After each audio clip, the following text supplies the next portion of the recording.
బంగాళదుంపల kurma curry కాకుండా సెపరేట్గా పులుసులా టైప్లో చేద్దాం. అలాగా తొక్కతో ఉండగానే పులుసు ముక్కలు కట్ చేసి పెట్టుకోండి. స్టవ్ వెలిగించండి.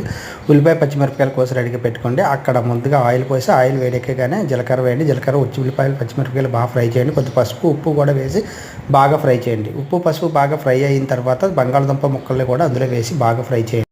బంగాళదుంప ముక్కల్ని కూడా అలా ఫ్రై చేసేసి కొద్దిగా బాగా మగ్గినవండి. మూత పెడుతూ తీస్తూ ఉండండి. ఒక 2-3 నిమిషాలు అలా చేస్తే బాగా మగ్గితే ఆ తర్వాత కారం వేయండి. కారం కూడా బాగా వేపి సిమ్లో పెట్టి బాగా బాగా కలపండి. కలిపితే బంగాళదుంప ముక్కలు బాగా కారం పట్టిన తర్వాత టమోటా ముక్కలు వేసేసి బాగా కలపండి. వాటిని కూడా ఒక 2-3 నిమిషాలు మూత పెట్టి మగ్గించండి. అంతేనండి, ఎంతో ఇదిగా మనకి సూపర్ తయారవుతుంది. అయితే చూడండి, ఇంకా దీంట్లో చివరిగా నీళ్లు పోసేసి ఒక 10 నిమిషాల పాటు సిమ్లో పెట్టి అలా ఉంచేయండి. బాగా మగ్గించండి.